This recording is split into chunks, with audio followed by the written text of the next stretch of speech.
Bab 1. Belalang. Pagi hari selalu berjalan lambat di distrik hiburan. Burung-burung dalam sangkar ini baru berhenti bernyanyi menjelang fajar. Begitu para pelanggan pulang, senyum penuh kepura-puraan yang mereka kenakan sepanjang malam pun ikut menghilang. Hingga matahari mulai tinggi di langit, mereka akan tidur nyenyak seperti batang kayu. Mao-mao menguap lebar saat keluar dari gubuk kecilnya. Dari kejauhan tampak uap mengepul dari rumah Verdigris. Mungkin para pelayan pria sedang sibuk menyiapkan pemandian pagi. Udara dingin menusuk kulitnya. Matahari tampak terlambat terbit. Jubah katun tipis yang dikenakannya sama sekali tidak cukup menghangatkan tubuh, sehingga ia menggosok-gosok kedua tangannya sambil mengembuskan napas yang berubah menjadi kabut putih. Sudah sebulan sejak ia meninggalkan istana belakang. Perayaan tahun baru juga telah usai. Ayah angkatnya masih tinggal di istana, sehingga Mao-mao kembali berada di distrik hiburan. Di dalam gubuknya masih ada seorang anak yang tertidur pulas.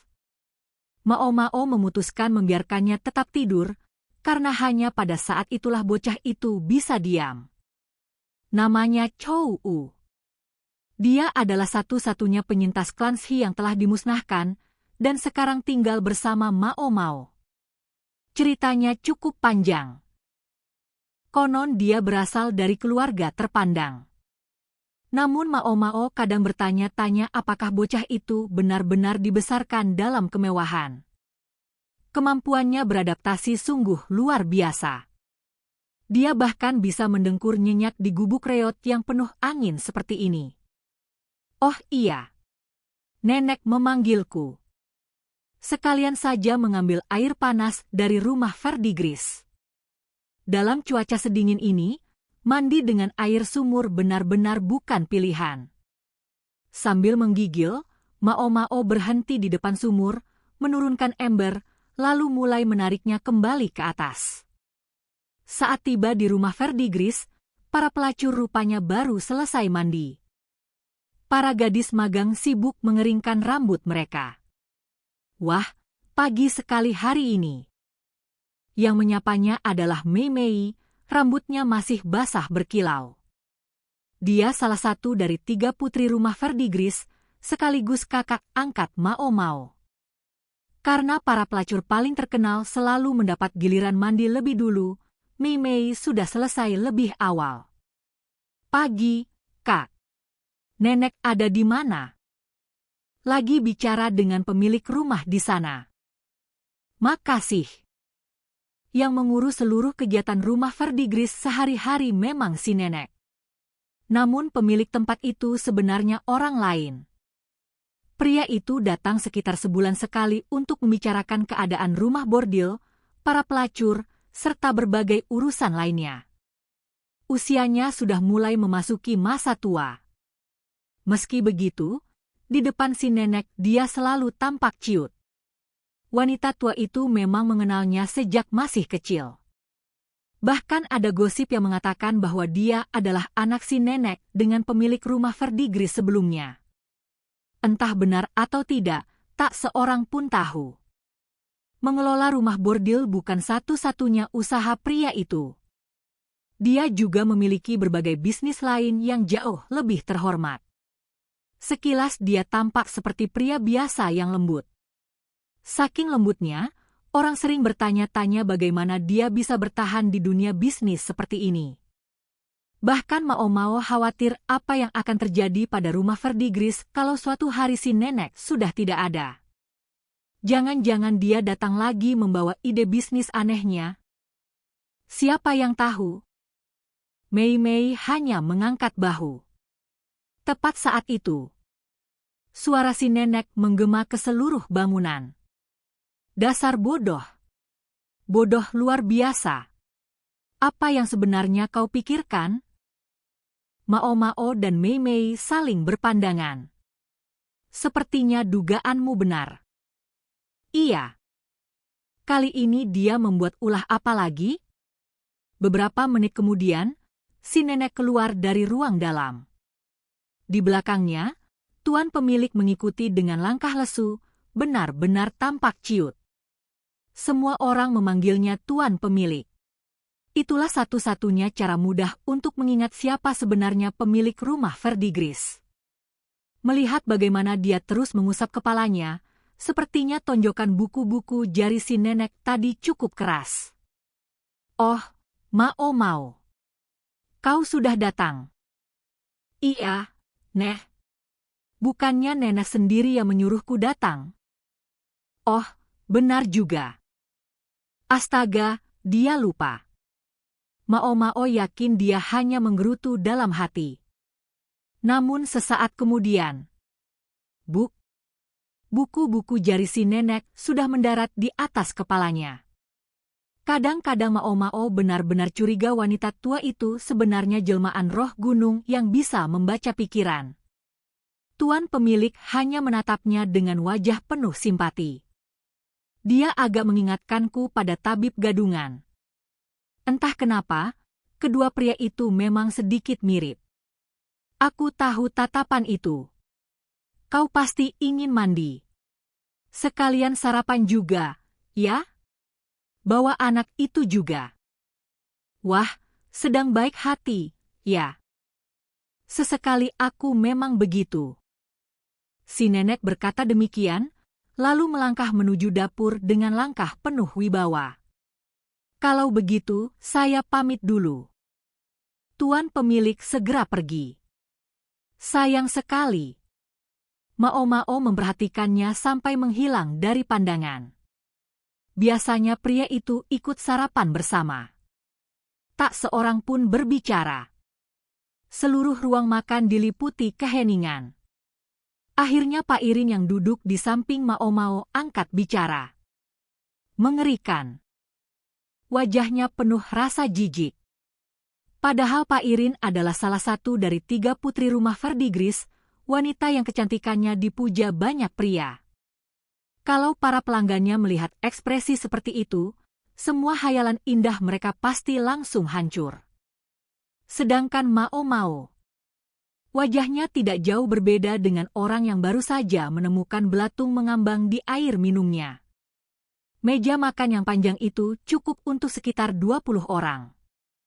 Di depan masing-masing tersedia semangkuk bubur, semangkuk sup, dan 1 mangkuk kecil. Di atas meja juga terdapat 3 nampan besar yang diletakkan berjajar. Biasanya makanan di rumah Verdigris hanya berupa semangkuk sup. Kalau sedang beruntung, baru ditambah sedikit lauk. Namun pagi ini berbeda. Di mangkuk kecil terdapat irisan ikan mentah dan acar. 2 nampan lainnya berisi berbagai lauk. Bisa dibilang sarapan yang sangat mewah.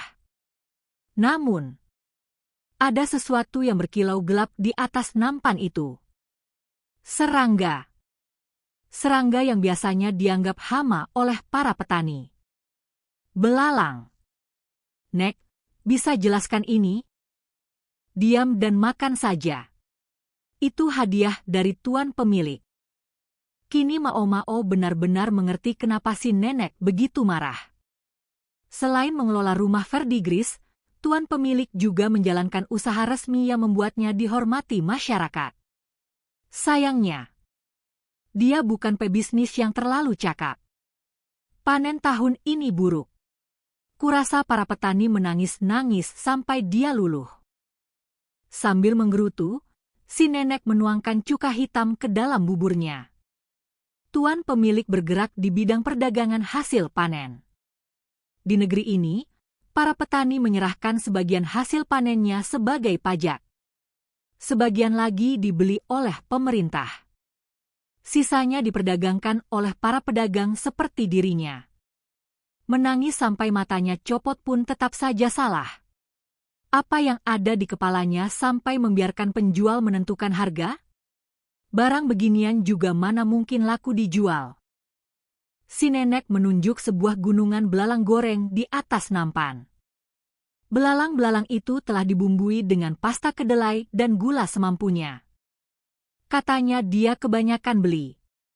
Katanya kalau dibiarkan bakal busuk dan terbuang sia-sia. Kalau begitu ya buang saja. Kenapa malah pakai gula segala? Gula itu mahal. Dan dia menggunakannya untuk memasak. Belalang. Siapa yang mau makan? Tak ada. Karena itulah semuanya tersisa dan akhirnya berakhir di meja makan rumah Verdigris. Sebenarnya tuan pemilik berniat menanggung kerugian itu sendiri. Namun ada satu masalah lain.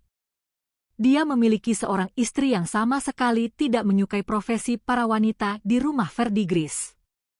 Jadi, dibanding menghadapi kemarahan istrinya, dia memilih menerima tonjokan buku-buku jari si nenek.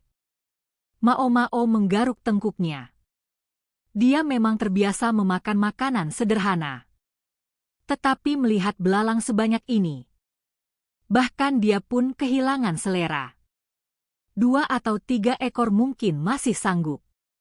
Lebih dari itu, rasanya sudah cukup membuat kenyang. Para pelacur yang jauh lebih terbiasa menikmati makanan enak terang-terangan memasang wajah masam. Tak seorang pun mau menyentuh belalang-belalang itu. Cepat makan. Bukannya kalian selalu mengeluh ingin lauk? Nah, sekarang sudah ada. 5 ekor seorang. Habisin. Si nenek menggeram. Semua orang saling berpandangan. Akhirnya sepasang sumpi pertama bergerak mengambil seekor belalang. Mao Mao sedikit terkejut melihat siapa orang pertama yang berani memasukkannya ke dalam mulut. Orang itu mengunyah beberapa kali. Lalu wajahnya langsung berubah jijik. Rasanya nggak enak. Renyah sih. Tapi kayak kosong. Suara bernada tinggi itu milik Chou U. Mao Mao semula mengira bocah bangsawan yang dibesarkan dalam kemewahan pasti tidak akan mau menyentuh makanan seperti itu. Ternyata tidak. Mungkin hilangnya ingatan juga menghapus kebiasaan hidup mewahnya. Atau mungkin dia memang pernah memakan makanan seperti ini sebelumnya. Atau bisa jadi ini hanya kemampuan alami anak kecil untuk beradaptasi.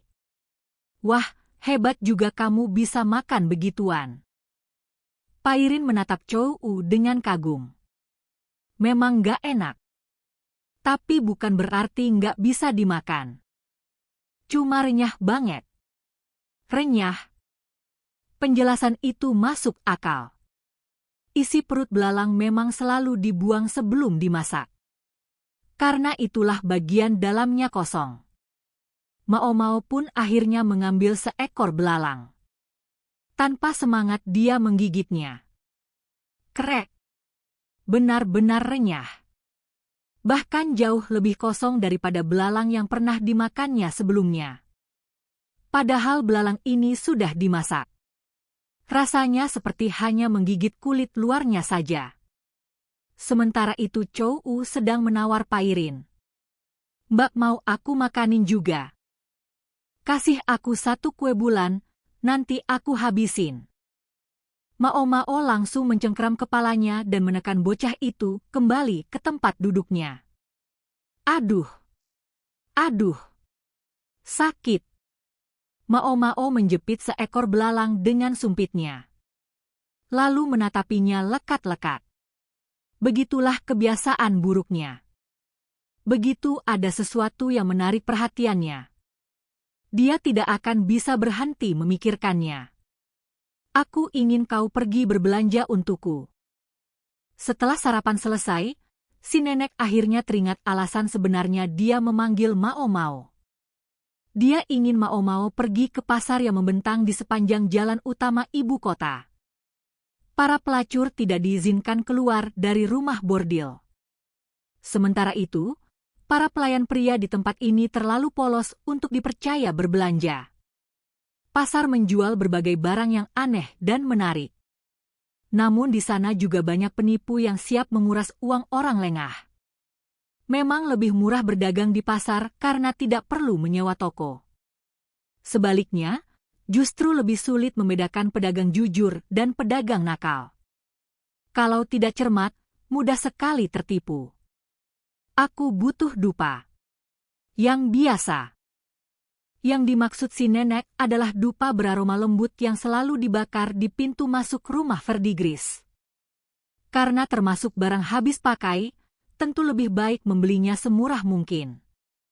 Namun mereka juga tidak bisa menggunakan dupa murahan untuk menyambut para tamu. Baiklah.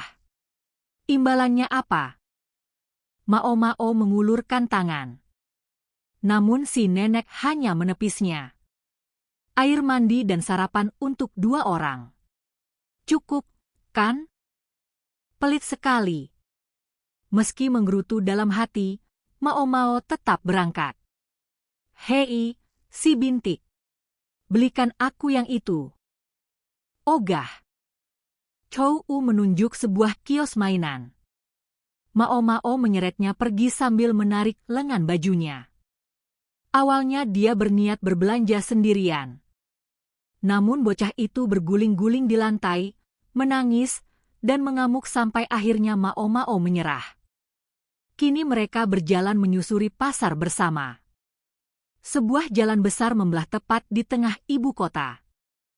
Kereta kuda hilir mudik tanpa henti. Di ujung jalan berdiri tempat tinggal orang-orang yang hidup di atas awan, istana kekaisaran. Setiap hari pasar di sepanjang jalan itu selalu ramai. Setiap kali melihat istana dari kejauhan, Mao kadang merasa masa-masanya bekerja di sana hanyalah mimpi.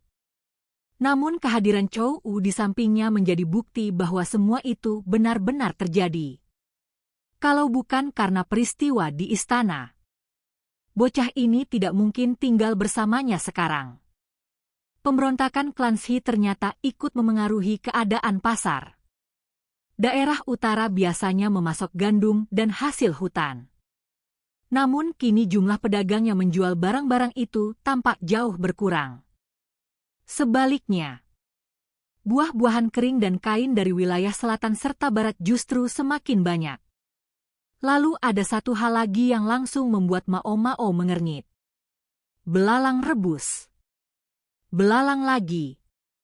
Aku jamin rasanya pasti nggak enak. Memangnya ada yang mau beli beginian? Begitu Chow berseru keras, Mao buru-buru menutup mulutnya dan menyeretnya pergi. Pemilik kios menatap mereka dengan wajah garang. Aku salah apa? Protes Chow setelah mereka menjauh. Memang benar, kan? Diam.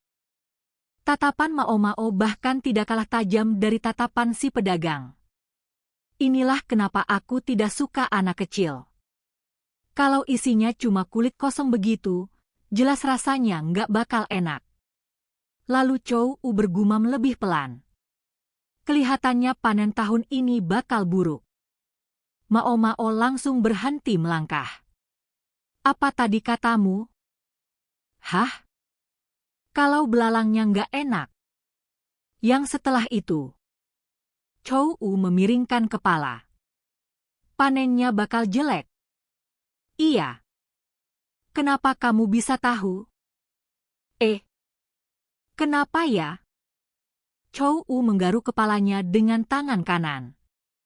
Tangan kirinya tetap menggantung lemas, sesekali bergerak tanpa sengaja. Setelah mati lalu hidup kembali, sebagian tubuhnya memang lumpuh. Sebagian besar ingatannya juga hilang. Aku nggak ingat. Aku cuma ingat pernah dengar. Kalau belalangnya renyah begini, berarti panennya bakal gagal. Dia memegangi kepalanya sambil berpikir keras. Mao sempat bertanya-tanya apakah mengguncang kepalanya akan mengembalikan ingatannya. Namun Chow hanya dipinjamkan kepadanya. Dia tidak boleh bertindak terlalu kasar. Kalau ucapan bocah itu benar, masalahnya bisa sangat serius. Bu. Mao menepuk dahinya pelan. Cukup keras agar Chow tidak bertambah bodoh. Bocah itu langsung mengembungkan pipinya karena kesal. Kayaknya, aku mungkin bisa ingat lagi. Benarkah? Mata Mao berbinar. Chow justru melirik kios-kios di sekitarnya. Iya. Kalau kamu beliin aku sesuatu, mungkin aku bakal ingat.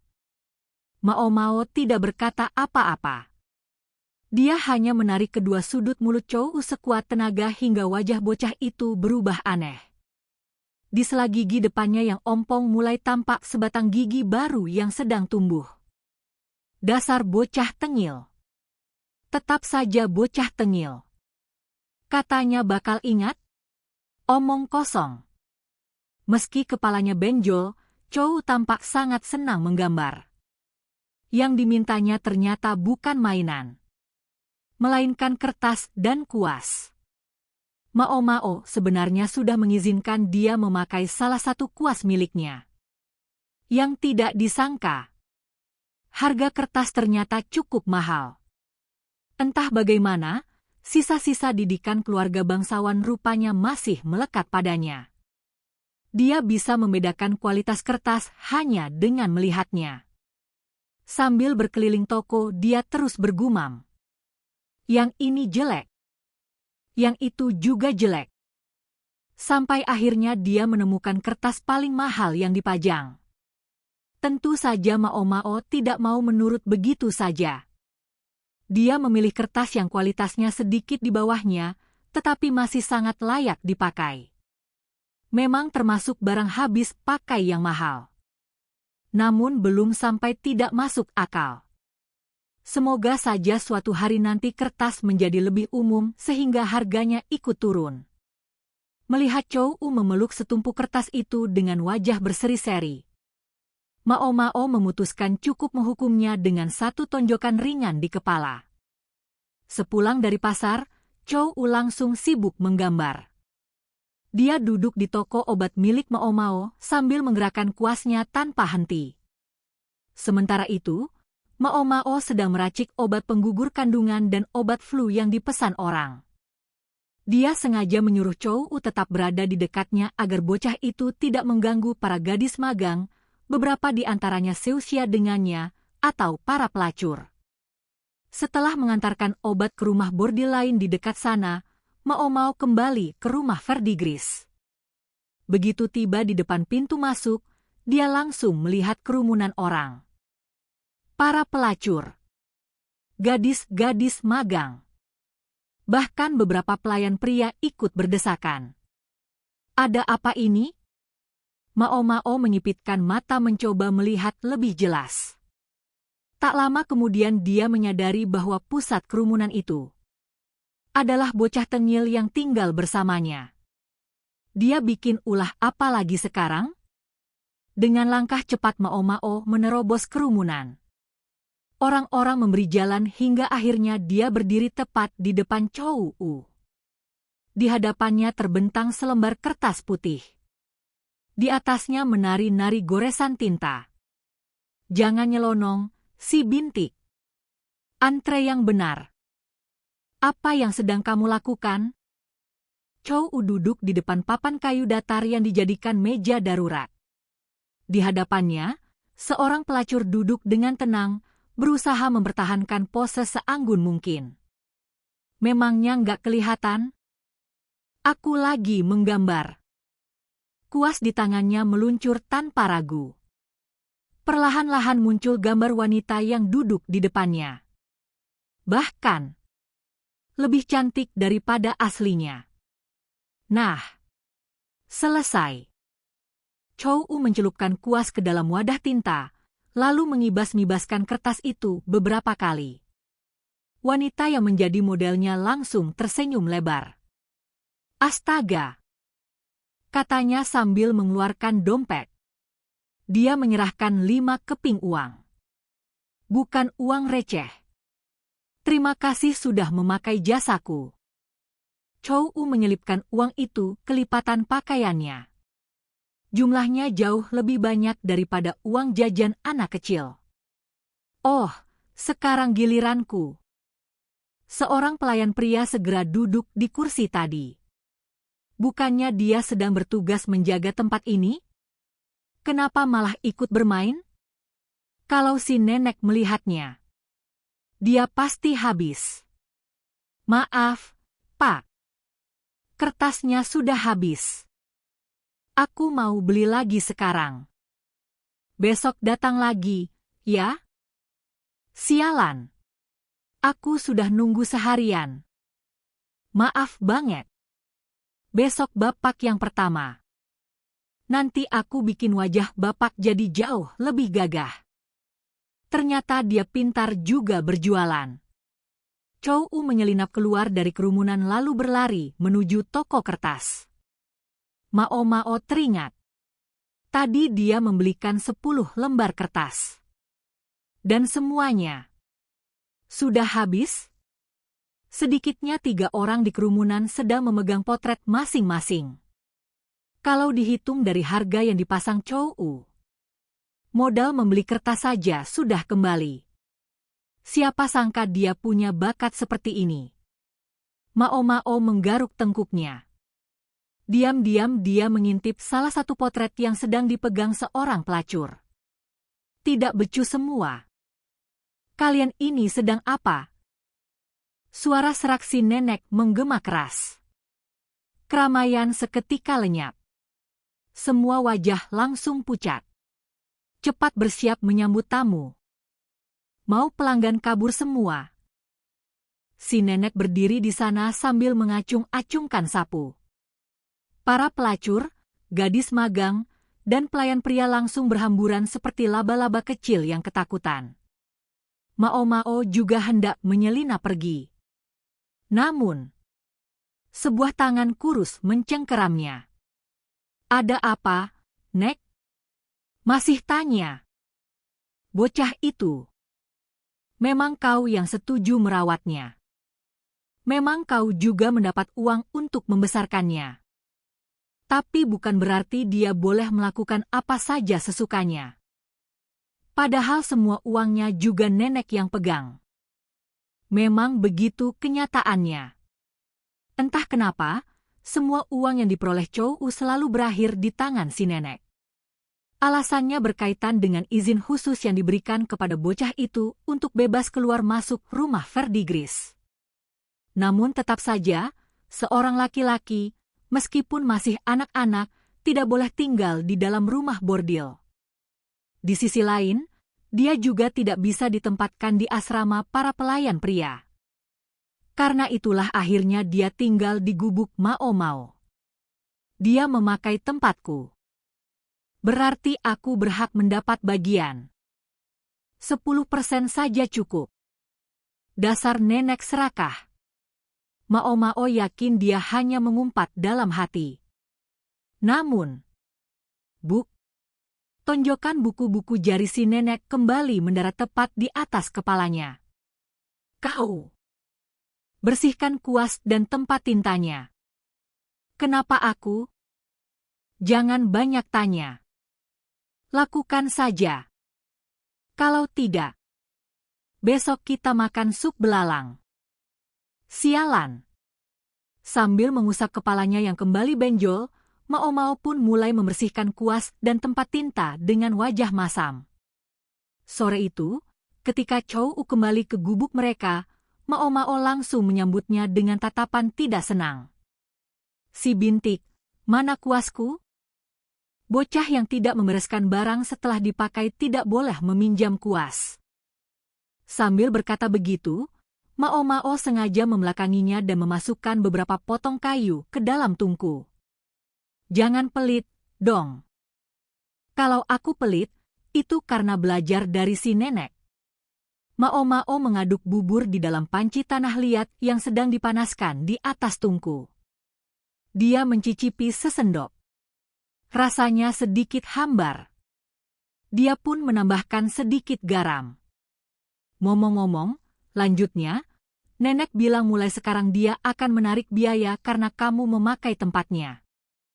Ya sudah. Mulai sekarang aku gambar di tempat lain saja. Ucapan itu langsung membuat Mao mengernyit. Dia meletakkan sendok sayur di dalam panci, lalu berjalan menghampiri Chow U yang sedang bersantai di atas tikar jerami. Mao berjongkok di depannya dan menatapnya lurus-lurus. Apa? Kamu tetap di sekitar rumah Verdigris. Aku tidak peduli meskipun nenek menarik bayaran. Jangan pergi jauh dari para penjaga. Dan jangan lagi pergi sendirian membeli kertas. Hei, aku bisa melakukan apapun yang aku mau. Chou sengaja memalingkan wajah. Namun Mao Mao langsung mencengkram kepalanya dan memaksanya menatap matanya. Ya, kamu memang bisa melakukan apapun sesukamu. Asal kamu tidak keberatan kalau suatu hari berubah jadi segumpal daging. Segumpal daging? Chou menatapnya dengan bingung. Mao Mao sama sekali tidak bercanda. Rumah Verdigris memang ramai dan penuh tawa. Tetapi tempat ini tetaplah distrik hiburan.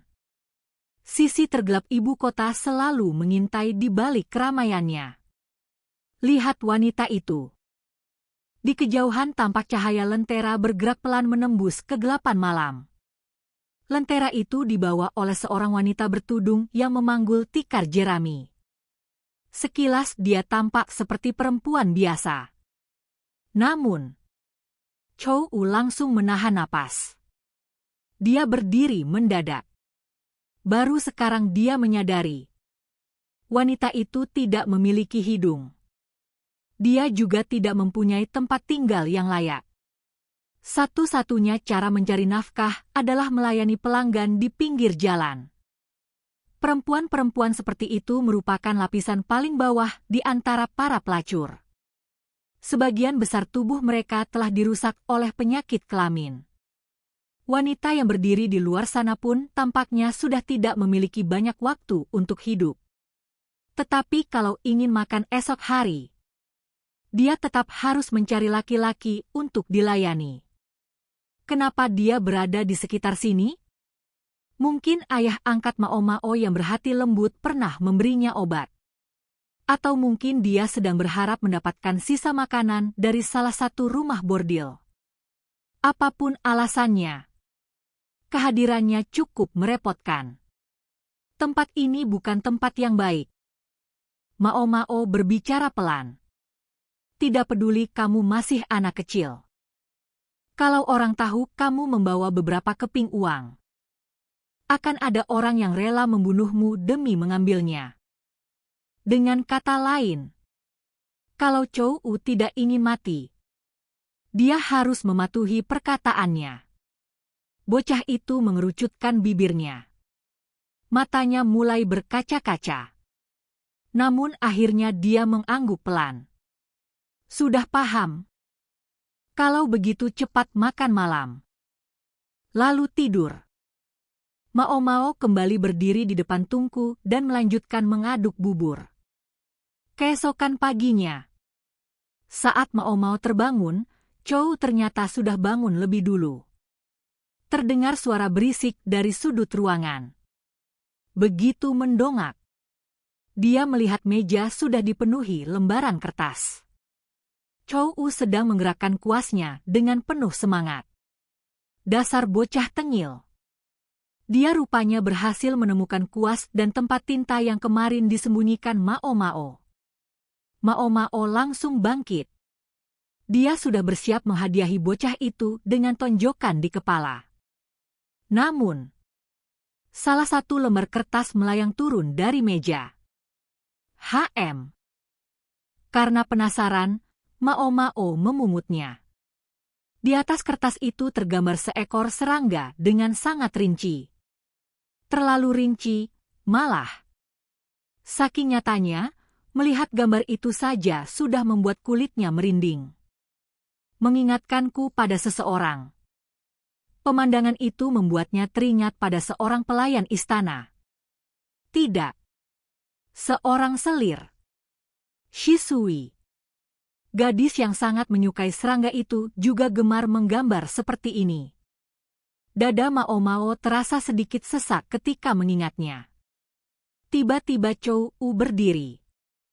Selesai. Katanya sambil menyodorkan selembar kertas kepada Mao Mao. Sudah selesai, si bintik. Selesai apa? Ini. Lihat. Dia mengibas-ngibaskan kertas itu dengan bangga. Di sana tergambar 2 ekor belalang yang sekilas tampak sama. Namun kalau diperhatikan lebih saksama, ada beberapa perbedaan halus di antara keduanya. Aku agak susah mengingatnya. Tapi kurasa bentuknya seperti ini. Belalang yang pernah kulihat waktu mendengar orang membicarakan panen gagal. Untungnya gambar Chow Ujau lebih jelas daripada penjelasannya. Gambarnya berbicara lebih baik daripada dirinya. Yang ini belalang biasa. Lalu yang di bawah. Belalang yang muncul kalau bakal terjadi gagal panen. Kedua gambar itu memperlihatkan panjang kaki yang sedikit berbeda. Kalau melihat gambar tinta saja memang sulit memastikan. Namun kemungkinan warna tubuhnya juga berbeda. Yakin? Kurang lebih. Ingatannya muncul sedikit demi sedikit. Sebagian besar ingatan Chow U memang masih hilang. Namun perlahan-lahan mulai ada yang kembali. Tergantung ingatan apa yang muncul. Itu bisa menjadi masalah besar. Atau justru sangat berguna. 2 jenis belalang. Mao merasa dia harus mencari tahu lebih banyak tentang hal ini. Wabah belalang mampu menghancurkan satu negara hanya dengan memakan seluruh hasil panen. Serangga memang selalu menjadi ancaman bagi pertanian.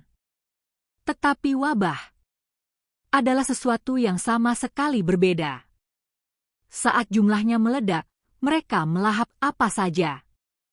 Dalam kasus yang paling parah, bahkan tali rami dan sandal jerami pun bisa habis dimakan. Mao sendiri tidak tahu apa penyebab munculnya wabah seperti itu. Yang dia tahu, peristiwa itu selalu berulang setiap beberapa puluh tahun sekali. Untungnya, sejak kaisar sekarang naik tahta, belum pernah terjadi wabah besar. Sebagian orang menganggap itu karena pemerintahan kaisar sekarang begitu bijaksana sehingga langit tidak perlu mengirim bencana. Mao sama sekali tidak mempercayainya. Baginya itu hanya kebetulan. Namun, kalau wabah benar-benar terjadi sekarang, itu akan menjadi ujian besar bagi kekuasaan kaisar. Belum lama ini beliau baru saja menghancurkan klan Shi, keluarga paling berkuasa di negeri ini. Kalau wabah belalang muncul sekarang, banyak orang pasti akan menganggapnya sebagai hukuman dari langit atas kehancuran klan Shi. Bukan urusanku. Tidak ada hubungannya denganku. Begitulah pikir Mao. Namun, sebelum dia sendiri menyadarinya, kakinya sudah bergerak. Hampir tanpa sadar, Mao sudah berjalan menuju sebuah toko buku. Mana mungkin ada gambar belalang yang dibuat Chow U mengingatkannya pada sesuatu. Dia pernah melihat ilustrasi yang sangat mirip. Dia terus menyusuri deretan toko hingga akhirnya tiba di sebuah toko buku yang suram dan berbau lembab. Begitu pintunya dibuka, ting! Lonceng kecil berbunyi pelan. Pemilik toko yang duduk diam di dalam hanya mengangguk sekilas. Itulah sambutan paling ramah yang bisa diberikannya. Sesudah itu dia tampak kembali tertidur. Sekilas toko itu tampak sepi tanpa pelanggan. Namun Mao tahu, dompet pria itu pasti sedang tebal akhir-akhir ini. Dia pemasok buku untuk istana belakang, bagaimanapun juga. Sebagian besar buku di toko itu adalah buku bekas atau buku sewaan. Ada beberapa buku baru yang dijual. Namun jumlahnya sedikit. Kalau ingin membeli buku baru, biasanya orang harus memesannya terlebih dahulu. Pemilik toko sendiri hampir menyerahkan seluruh urusan usaha kepada anak-anaknya. Dia menjalani hidup nyaris seperti pertapa. Pasti tidak ada. Toko ini terkenal menjual novel populer dan buku bergambar dewasa. Jauh dari kesan berkelas. Namun justru toko seperti inilah yang kadang menyimpan barang-barang tak terduga. Begitu masuk, Mao langsung mengucek matanya. Apa ini? Dia mengernyit. Serius? Semudah ini? Dia menunjuk sebuah buku yang diletakkan di atas tumpukan buku lain di atas meja. Pak, boleh saya melihat buku itu? HM. Pemilik toko hanya mendengus pelan. Mao menganggap itu sebagai izin. Dia mengambil buku tersebut. Buku itu tebal dan cukup berat. Sampulnya bergambar seekor burung. Ini benar-benar konyol. Bahkan terasa mustahil.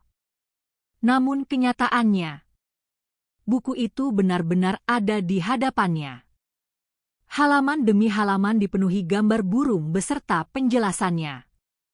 Di berbagai bagian terdapat catatan tulisan tangan di pinggir halaman. Pak, buku ini asalnya dari mana? HM. Baru masuk kemarin. Nada suaranya sama sekali tidak antusias. Seolah dia berharap Mao berhenti mengganggunya dan membiarkannya kembali tidur. Ada buku lain yang datang bersamaan. Cuma itu. Tapi, katanya orang yang menjualnya bakal datang lagi. Mata Mao langsung berbinar. Ini adalah kedua kalinya dia memegang buku tersebut. Tidak salah lagi. Buku ini benar-benar buku yang sama. Buku yang pernah dibacanya ketika dikurung di ruangan itu. Buku yang diberikan kepadanya sebagai bahan penelitian mengenai ramuan keabadian. Dan sekarang, buku itu kembali berada di tangannya.